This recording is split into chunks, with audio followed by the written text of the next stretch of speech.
This video is an effort to understand linear absolute functions. Linear absolute function means the absolute functions where we have a linear function inside the modulus sign. We are able to visualize linear functions, so it will be easy to visualize the linear absolute function through their perspective. So let's understand what is the difference between linear absolute functions and the linear functions. So the one major difference is the is that linear functions are not bounded. Uh, they means their range is from minus infinity to positive infinity, but but the linear absolute functions are either upper bound or they are lower bound. Okay, how come? Let's focus on the simplest linear absolute function here. See, because it's y equals mod x, so y is never going to attain a negative value. Okay, that means this function is somewhere lower bound. Okay, it's not upper bound, it's lower bound. Okay, and so one thing we got to know, it's lower bound. So let's get more information so that we can visualize the plot. The second thing is, at x equals to 0, y equals to 0. That means it's do attain a 0 value. There is a 0 of this absolute function. So it attains a 0 value at x equals to 0. So you can say x equals to 0 is the minimum point of this function because it's never going to get a negative value. Okay, so we got to know, what did we got to know? That it's a V shaped and it's facing upwards. So we are able to visualize a lot about it. The second thing which is left here is to determine the slope. Means if it is a V shaped plot, so what is the slope of the two arms of V? Okay, so that can be easily understood by this. The mod function in itself comprise of two linear functions. Okay, how come? Whenever, see, at x equals to 0, y equals to 0, but if x is less than 0, the y is again positive, and if x is greater than 0, it's again positive. Okay, so when x is less than 0, so we can say the function is actually y equals minus x. Whenever the x is negative, this minus will make it positive. Okay, so means basically this is a combination of two linear functions. Okay, so the slope of this modulus function for x less than equals to 0 is minus 1, and for x greater than equals to 0 is plus 1. Means greater than 0 is plus 1 and less than 0 is minus 1. Okay, now let's go over this. Let's move to the second. Let's visualize the first one. This is, okay, you can see it's plus 1 and minus 1. 5 is one of the point, 1 is another point, 2 2 3 3 4 4. So this is y equals x, this is y equals minus x. Now the second here, again, this is again going to face upwards. Why? Because the values are either going to be positive or equals to 0, never less than 0. It's also going to be a V shaped. Okay, but ये V कहाँ बनने वाला है आपका? ठीक है, V वहाँ बनेगा जहाँ पर आपका y function 0, because this is going to get a 0 value, not less than 0 but 0 value. So let's see what is the 0 of this linear absolute function here. So the 0 is actually positive 3 over 2. So at positive 3 over 2, it's going to be 0. So it's a V shaped, and the vertex of V is going to be at positive 3 over 2. Okay, so it's also a V shape. The vertex of the V is at 3 over 2. Now let's see the slope of the two arms. Okay, so the slope of two arms can easily be judged by the splitted function here. Okay, so again, when x is less than 3 over 2, then this 2x is going to be less than less than 3 over 2, that means 2x minus 3 is going to be negative, and to attain the positive value, this minus is substituted here. Okay, so this is split it into two things. Okay, this minus is actually uh, uh, you can say protecting 2x minus 3 to become negative for x less than equal to less than 3 by 2, and when x is greater than 3 by 2, so anyway it's going to be positive. Okay, so now if you see these two linear functions, so one is y equals minus 2x plus 3, the other one is y equals 2x minus 3. That means the slope of the arm, the slope of the two arms of the v is minus 2 and plus 2. Okay, and here is the plot. So here you can see the vertex is at 3 over 2, it's 1.5, and the slope is minus 2 and plus 2, and you can see that it's greater than this, no? So this is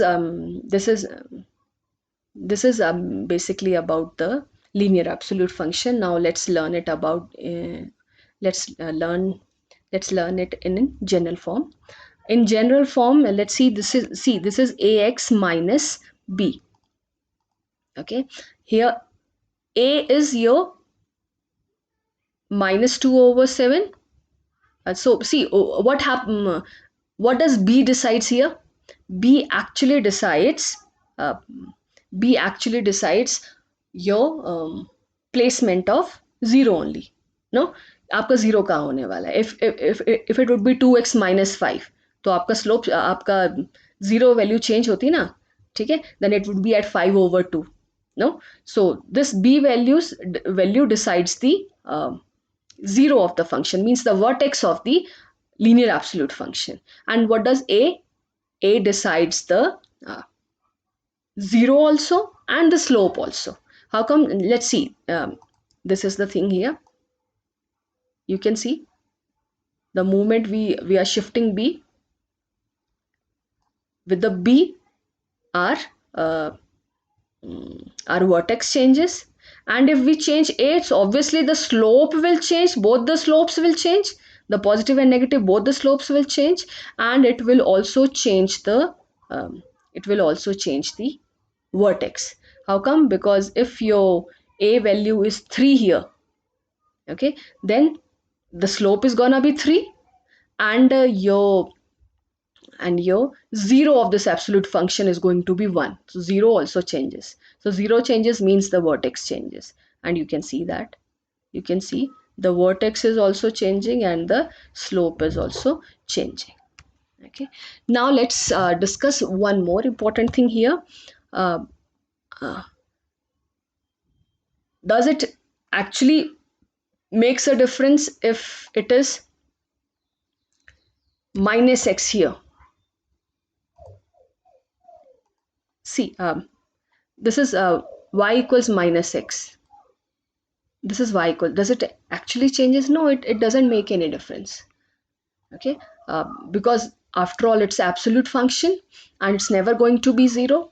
Okay, and it has to become negative values have to become positive. Now whether they are becoming positive through this negative sign or through the modulus, they are one and the same thing. So that means if we have y equals minus x, or we have y equals minus 2x plus 3, that doesn't make any difference. So what makes a difference is this this here. Okay, so what is happening? For every input it's giving a for every input, mod is giving a positive value, but this negative sign is making it negative. Okay, so that means now the function is your upper bound, because this function is never going to get a positive value. The value is either going to be 0 or greater than 0. Okay, so what is the, so it's going to have a maxima, and the maxima it has x, maxima it is at x equals to 0.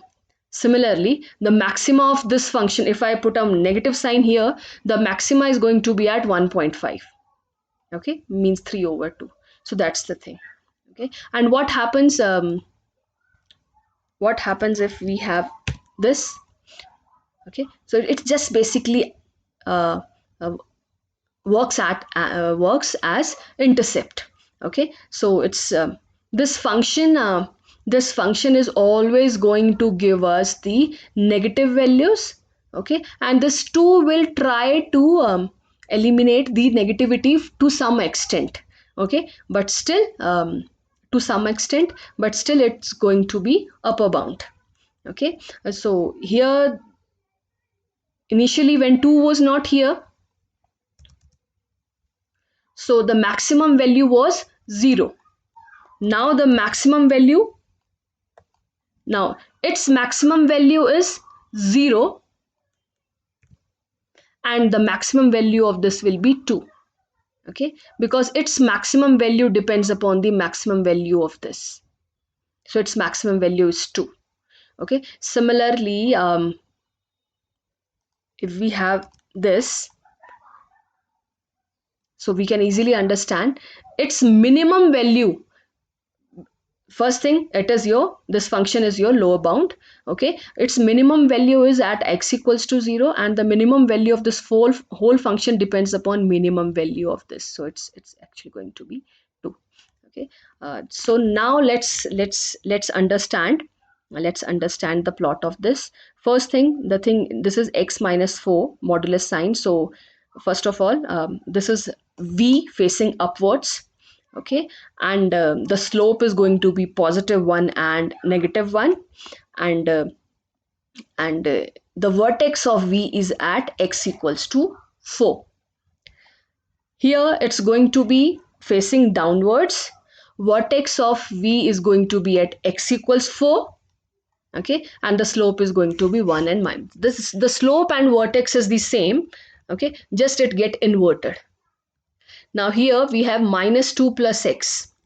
Okay, so now again it's a v facing upwards, because it's all positive, v facing upwards, and the vertex is at x equals to 2.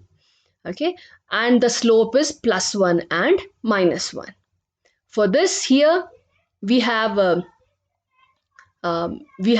it's facing downwards, slope 1 and minus 1. Okay, and vertex is also at 2. Now if we would have this as minus x here, suppose let's write one more. We are going to have y equals mod 2 minus x. So how is it going to be? First of all, it's a v facing upwards. Okay, it's a v facing upwards, and your vertex is at x equals 2. Vertex is at x equals to 2, and the slope is again minus 1 and plus 1. You can see that here. Let's draw it. Y equals mod 2 minus x and this. So see this. So its vertex is at x equals to 2, and the slope is minus 1 and plus 1. Okay, similarly here the slope is 5 and minus 5. It's facing upward, this is facing downwards, and the vertex is at 11 over 5. Okay, and here what's the slope? The slope is plus 1 minus 1, here also, here also. This is facing upwards, this is facing downwards. But where is the vertex? The vertex is at 0 comma 4, and here also it's at 0 comma 4. And if we have this here, or let's see, let's do it here.